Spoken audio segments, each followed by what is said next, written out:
Welcome to triple X academy. அனைவருக்கும் வணக்கம். இன்றைக்கி நம்ம இந்த வீடியோவில் என்ன பார்க்க போகிறோம் அப்படின்னு சொல்லிட்டு பார்த்தோம்னா, ஐடிபிபியிலேருந்து நமக்கான ரெக்ரூட்மெண்ட்டுக்கான நோட்டிஃபிகேஷன் வந்து ரிலீஸ் பண்ணியிருக்காங்க. அது என்னென்ன போஸ்ட்டுக்கு ரிலீஸ் பண்ணியிருக்காங்க அப்படின்னு சொல்லிட்டு பார்த்தீங்கன்னா, sub inspector, head constable and constable போஸ்ட்டுக்கான நோட்டிஃபிகேஷன் தான் நமக்கான ரிலீஸ் பண்ணியிருக்காங்க. அந்த நோட்டிஃபிகேஷனை பற்றின A to Z இன்ஃபர்மேஷன் தான் நம்ம இந்த வீடியோவில் பார்க்க போகிறோம். அதாவது எவ்வளோ வேக்கன்சி வந்திருக்கு, அதற்கான செலெக்ஷன் ப்ராசஸ் வந்து நமக்கு எப்படி இருக்கும், என்ன குவாலிஃபிகேஷன் இருந்தால் நம்ம இந்த எக்ஸாமுக்கு வந்து அப்ளை பண்ணலாம், வித் எப்படி அப்ளை பண்ணுறது அப்படிங்கிறத பற்றின டீட்டெயில்ஸ் தான் நான் இந்த வீடியோவில் உங்களுக்கு கொடுக்குறேன். இந்த வீடியோவை ஸ்கிப் பண்ணாமல் பாருங்கள். வேறு எதுவும் டவுட்ஸ் இருந்துச்சு அப்படின்னு சொல்லிட்டு பார்த்தீங்கன்னா, வீடியோ லாஸ்ட்டில் வந்து நீங்கள் நம்மளுடைய கமெண்ட் பாக்ஸில் கமெண்ட் பண்ணுங்கள். மோஸ்ட்லி ஆல் இன்ஃபர்மேஷனே நான் வந்து உங்களுக்கு கொடுக்க பார்க்குறேன். வித் ஏதாவது ஒரு டவுட் வந்து உங்களுக்கு இருந்துச்சு அப்படின்னு சொல்லிட்டு பார்த்தீங்கன்னா மட்டும் கமெண்ட் பாக்ஸில் கமெண்ட் பண்ணுங்கள். வாங்க வீடியோக்குள்ளே போகலாம். இந்த ரெக்ரூட்மெண்ட் ஆனது நமக்கு எங்கேருந்து வந்திருக்கு அப்படின்னு சொல்லிட்டு பார்த்தீங்கன்னா, ஐடிபிபியிலேருந்து தான் நமக்கு வந்து இந்த ரெக்ரூட்மெண்ட் ஆனது வந்திருக்கு.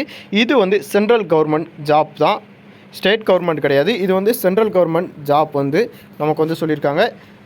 இதுக்கான நோட்டிஃபிகேஷன் எவ்வளோ வந்திருக்கு அப்படின்னு சொல்லிட்டு பார்த்தீங்கன்னா, 526 வேக்கன்சி வந்து நமக்கு வந்து ரிலீஸ் பண்ணியிருக்காங்க.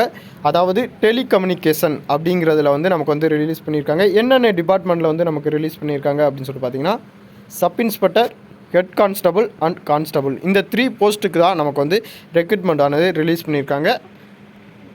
526 வேக்கன்சி கொடுத்துருக்காங்க. இது வந்து ஃபீமேலுக்கு எவ்வளோ, மேலுக்கு எவ்வளோ அப்படின்னு சொல்லிட்டு நான் வந்து உங்களுக்கு செகண்ட் வந்து சொல்கிறேன்.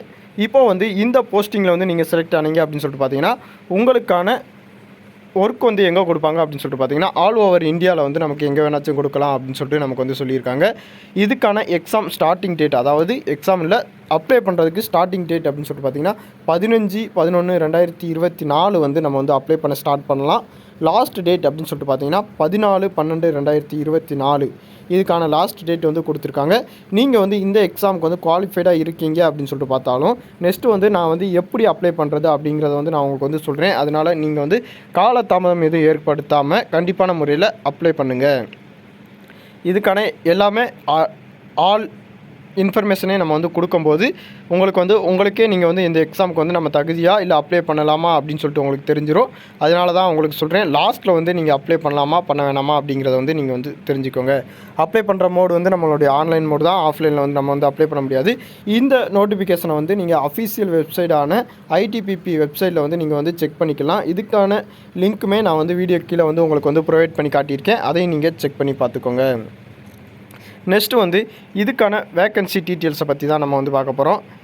சப் இன்ஸ்பெக்டர் மேல் டெலிகம்யூனிகேஷனில் வந்து எவ்வளோ வேக்கன்சி இருக்குது அப்படின்னு சொல்லிட்டு பார்த்தீங்கன்னா, 78 வேக்கன்சி மெயிலுக்கு, ஃபீமேலுக்கு வந்து 14 வேக்கன்சி.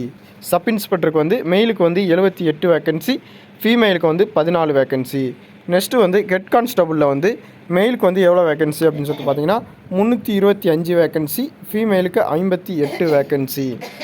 நெக்ஸ்ட்டு வந்து கான்ஸ்டபுளுக்கு எவ்வளோ வேக்கன்சி அப்படின்னு சொல்லிட்டு பார்த்தீங்கன்னா 44 வேக்கன்சி, மெயிலுக்கு வந்து 44 வேக்கன்சி, ஃபீமேலுக்கு வந்து 7 வேக்கன்சி. இதுதான் வேக்கன்சி டீட்டெயில்ஸ். வேக்கன்சியை பார்த்து நீங்கள் அப்ளை பண்ணணும் அப்படின்னு சொல்லிட்டு பார்த்தீங்கன்னா, கண்டிப்பான முறையில் நீங்கள் வந்து வேக்கன்சி வந்து அப்ளை பண்ண முடியாது. உங்களுக்கு வந்து நான் வந்து சொல்கிறேன், அதையும் நீங்கள் தெரிஞ்சுக்கோங்க.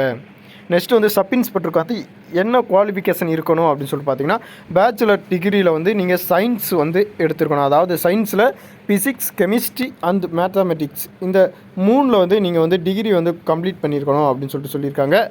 நெக்ஸ்ட்டு வந்து பிஇ படிச்சிருந்தீங்க அப்படின்னு சொல்லிட்டு பார்த்தீங்கன்னா, நீங்களுமே எலிஜிபிலிட்டின்னு தான் சொல்லியிருக்காங்க. அந்த பிஇயில் நீங்கள் என்ன டிபார்ட்மெண்ட் எடுத்துருக்கணும் அப்படின்னு சொல்லிட்டு பார்த்தீங்கன்னா, எலக்ட்ரானிக்ஸ், அதாவது கம்ப்யூட்டர் சம்மந்தப்பட்ட ஏதாவது ஒரு டிபார்ட்மெண்ட்டில் வந்து நீங்கள் பிஇ கம்ப்ளீட் பண்ணியிருக்கணும் அப்படின்னு சொல்லிட்டு சொல்லியிருக்காங்க.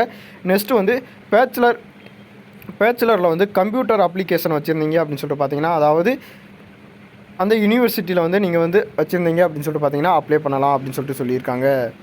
நெக்ஸ்ட்டு வந்து ஹெட் கான்ஸ்டபுளுக்கு வந்து நீங்கள் வந்து என்ன எலிஜிபிலிட்டி இருக்கணும் அப்படின்னு சொல்லிட்டு பார்த்தீங்கன்னா, 10th அல்லது 12th வந்து நீங்கள் பாஸ் பண்ணியிருக்கணும். 12th வந்து ஃபிசிக்ஸ், கெமிஸ்ட்ரி அண்ட் மேத்தமெட்டிக்ஸில் வந்து நீங்கள் வந்து ஒரு பாடமாக வந்து படிச்சிருக்கணும் அப்படின்னு சொல்லிட்டு சொல்லியிருக்காங்க. நெக்ஸ்ட்டு வந்து 45% வந்து நீங்கள் வந்து எடுத்துருக்கணும் அப்படின்னு சொல்லிட்டு சொல்லியிருக்காங்க. அதாவது ஃபிசிக்ஸில் 45, கெமிஸ்ட்ரி 45, மேத்தமெட்டிக்ஸ் நீங்கள் வந்து 45 வந்து நீங்கள் கம்ப்ளீட் பண்ணியிருக்கணும் அப்படின்னு சொல்லிட்டு சொல்லியிருக்காங்க. இல்லை அப்படின்னு சொல்லிட்டு பார்த்தீங்கன்னா 10th கம்ப்ளீட் பண்ணிவிட்டு 2 years எக்ஸ்பீரியன்ஸோட எலக்ட்ரிஷியன், அதாவது எலக்ட்ரானிக்ஸில் வந்து நீங்கள் வந்து எலக்ட்ரிக்கல் அல்லது எலக்ட்ரானிக்ஸில் வந்து 2 இயர்ஸ் வந்து கோர்ஸ் வந்து நீங்கள் வந்து கம்ப்ளீட் பண்ணியிருக்கணும். அதாவது கம்ப்யூட்டர் கோர்ஸ் வந்து 2 இயர்ஸ் வந்து நீங்கள் வந்து கம்ப்ளீட் பண்ணியிருந்தீங்க அப்படின்னு சொல்லிட்டு பார்த்தீங்கன்னா ஹெட் கான்ஸ்டபிளுக்கு வந்து நீங்கள் எலிஜிபிலிட்டி. இல்லை அப்படின்னு சொல்லிட்டு பார்த்தீங்கன்னா டிப்ளமோ கோர்ஸ் வந்து 3 இயர்ஸ் படிச்சிருந்தாலும் நீங்கள் வந்து இந்த ஹெட் கான்ஸ்டபிள் போஸ்டிங்க்கு வந்து நீங்கள் வந்து அப்ளை பண்ணலாம். நெக்ஸ்ட் வந்து கான்ஸ்டபிள் போஸ்டிங்க்கு வந்து நீங்கள் வந்து 10th கம்ப்ளீட் பண்ணியிருந்தாலே நீங்கள் வந்து இந்த போஸ்டிங்க்கு வந்து நீங்கள் வந்து எலிஜிபிலிட்டி தான். இந்த எலிஜிபிலிட்டி அதாவது எஜுகேஷன் குவாலிஃபிகேஷன் வந்து உங்களுக்கு வந்து இருக்கணும். அது எந்த டேட்டுக்குள்ளே அப்படின்னு சொல்லிட்டு பார்த்தீங்கன்னா 14/12/2024 இந்த குவாலிஃபிகேஷன் வந்து உங்களுக்கு வந்து இருந்திருக்கணும். அதையும் நீங்கள் பார்த்துக்கோங்க.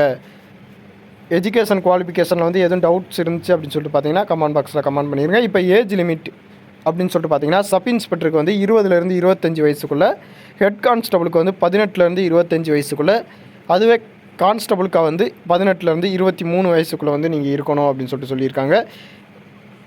இதுக்கு வந்து ஏஜ் ரிலாக்ஸேஷன் இருக்கா அப்படின்னு சொல்லிட்டு பார்த்தீங்கன்னா கண்டிப்பான முறையில் இருக்குது ஏஜ் ரிலாக்ஸேஷன்.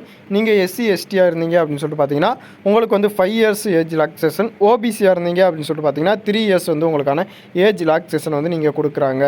அதாவது இப்போ வந்து 25 வயசுக்குள்ளே வந்து சப் இன்ஸ்பெக்டருக்கு அப்ளை பண்ணணும் அப்படின்னு சொல்லிட்டு பார்த்தீங்கன்னா நீங்கள் SC ST சர்டிஃபிகேட் வந்து வச்சுருந்தீங்க அப்படின்னு சொல்லிட்டு பார்த்தீங்கன்னா 30 வயசு வரை நீங்கள் வந்து அப்ளை பண்ணிக்கலாம். அதுவே OBC சர்டிஃபிகேட் வச்சுருந்தீங்க அப்படின்னு சொல்லிட்டு பார்த்தீங்கன்னா 28 வயசு வரை அப்ளை பண்ணிக்கலாம். இதுதான் ஏஜ் ரிலாக்ஸேஷன். நீங்களும் கம்ப்ளீட் பண்ணி பார்த்துக்கோங்க. நீங்கள் அப்ளை பண்ணும்போதே ஏஜ் ரிலாக்ஸேஷன் வந்து கொடுக்கணுமா இல்லையா அப்படின்னு சொல்லிட்டு நீங்கள் வந்து செக் பண்ணி பார்த்துக்கோங்க. அதாவது உங்களுக்கான ஏஜ் இருந்துச்சு அப்படின்னு சொல்லிட்டு பார்த்தீங்கன்னா ஏஜ் ரிலாக்ஸேஷனில் நோ அப்படிங்கிற ஆப்ஷனை வந்து நீங்கள் கிளிக் பண்ணணும். இல்லை எனக்கு ஏஜ் ரிலாக்ஸேஷன் தேவைப்படுது அப்படின்னு சொல்லிட்டு பார்த்தீங்கன்னா எஸ் அப்படிங்கிறத கிளிக் பண்ணிட்டு எந்த கேட்டகரியில் நீங்கள் வரீங்க அப்படிங்கிறத வந்து நீங்கள் கொடுக்குறாப்புல இருக்கும். அதையும் நீங்கள் தெரிஞ்சு வச்சுக்கோங்க. நெக்ஸ்ட் வந்து சேலரி டீட்டெயில்ஸ் அப்படின்னு சொல்லிட்டு பார்த்தீங்கன்னா சப் இன்ஸ்பெக்டருக்கு வந்து சேலரி அப்படின்னு சொல்லிட்டு பார்த்தீங்கன்னா ஸ்டார்டிங் வந்து 35,400. அதாவது இது வந்து உங்களுக்கு வந்து ட்ரைனிங் சேலரி தான் இருக்கும்.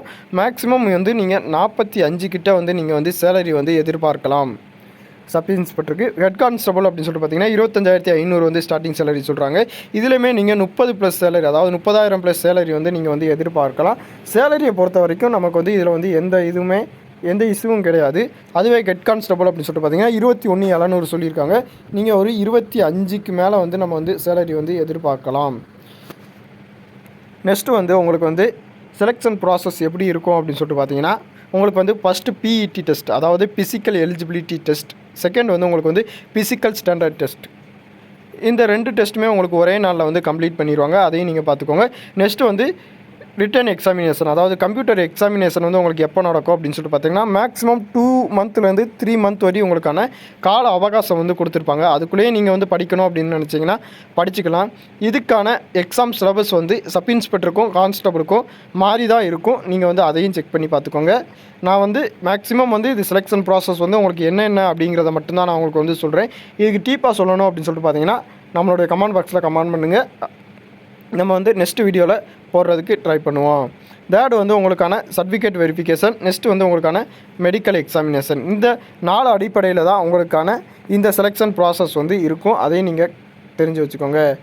இந்த எக்ஸாமுக்கு அப்ளை பண்ணுறவங்க வந்து அப்ளிகேஷன் ஃபீஸ் வந்து எவ்வளோ கட்டணும் அப்படின்னு சொல்லிட்டு பார்த்தீங்கன்னா SC ST எக்ஸ் சர்வீஸ்மேன் வந்து நீங்கள் வந்து பே பண்ண தேவை கிடையாது. அதுவே நீங்கள் வந்து UR OBC EW கேட்டகரியில் வந்து அப்ளை பண்ணீங்க அப்படின்னு சொல்லிட்டு பார்த்தீங்கன்னா 200 வந்து நீங்கள் வந்து பே பண்ணுறாப்புல தான் இருக்கும். ஆன்லைனில் தான் பே பண்ணுறாப்புல இருக்கும். உங்களுடைய ஜிபேலேயே நீங்கள் வந்து பே பண்ணிக்கலாம். இல்லை அப்படின்னு சொல்லிட்டு பார்த்தீங்கன்னா ஃபோன்பே எது யூஸ் பண்ணீங்க அப்படின்னு சொல்லிட்டு பார்த்தீங்கன்னா உங்களுடைய QR கோடை வச்சு நீங்கள் வந்து ஸ்கேன் பண்ணிக்கலாம். இந்த எக்ஸாமுக்கு வந்து அப்ளை பண்ணுறவங்க நம்மளுடைய கமெண்ட் பாக்ஸில் கமெண்ட் பண்ணிடுங்க. அதிக பேர் கமெண்ட் பண்ணீங்க அப்படின்னு சொல்லிட்டு பார்த்தீங்கன்னா உங்களுக்கான அப்ளை வீடியோ வந்து நம்ம வந்து ப்ரொவைட் பண்ணுறாப்புல இருப்போம். இந்த எக்ஸாமுக்கு வந்து வேக்கன்சியை பார்த்து நீங்கள் கண்டிப்பான முறையில் அப்ளை பண்ணக்கூடாது. வேக்கன்சி அப்படின்னு சொல்லிட்டு எடுத்துக்கிட்டிங்க அப்படின்னு சொல்லிட்டு பார்த்தீங்கன்னா கான்ஸ்டபிளுக்கு கம்மியாக தான் இருக்கும். ஆனால் அதிக பேர் அப்ளை பண்ணுவாங்க. ஹெட் கான்ஸ்டபிளுக்கு வந்து கொஞ்சம் கூட இருக்கும். அதுவே குறையான பேர் தான் அப்ளை பண்ணுவாங்க. அப்படி சொல்லி நீங்கள் எடுத்துக்கிட்டீங்க, அதாவது சப் இன்ஸ்பெக்டர் இப்போ எடுத்துக்கிட்டீங்க அப்படின்னு சொல்லிட்டு பார்த்தீங்கன்னா மேக்ஸிமம் 12th வந்து சயின்ஸ் குரூப் எடுத்தவங்க வந்து அதிக பேர் வந்து இந்த எக்ஸாமுக்கு வந்து கான்சன்ட்ரேஷன் செலுத்த மாட்டாங்க. அதுவே நீங்கள் வந்து ஆர்ட்ஸ் குரூப் எடுத்திருந்தீங்க அப்படின்னு சொல்லிட்டு பார்த்தீங்கன்னா அதில் வந்து நீங்கள் வந்து நிறையா பேர் எழுதலாம் அப்படின்னு சொல்லிட்டு நினச்சாலுமே அவங்களுக்கான எக்ஸாம் வந்து இதில் வந்து அப்ளை பண்ண முடியாது. அதனால தான் நம்ம வந்து சொல்கிறோம் நீங்கள் வந்து வேக்கன்சி டீட்டெயில்ஸை பார்த்து நீங்கள் வந்து அப்ளை பண்ணாதீங்க.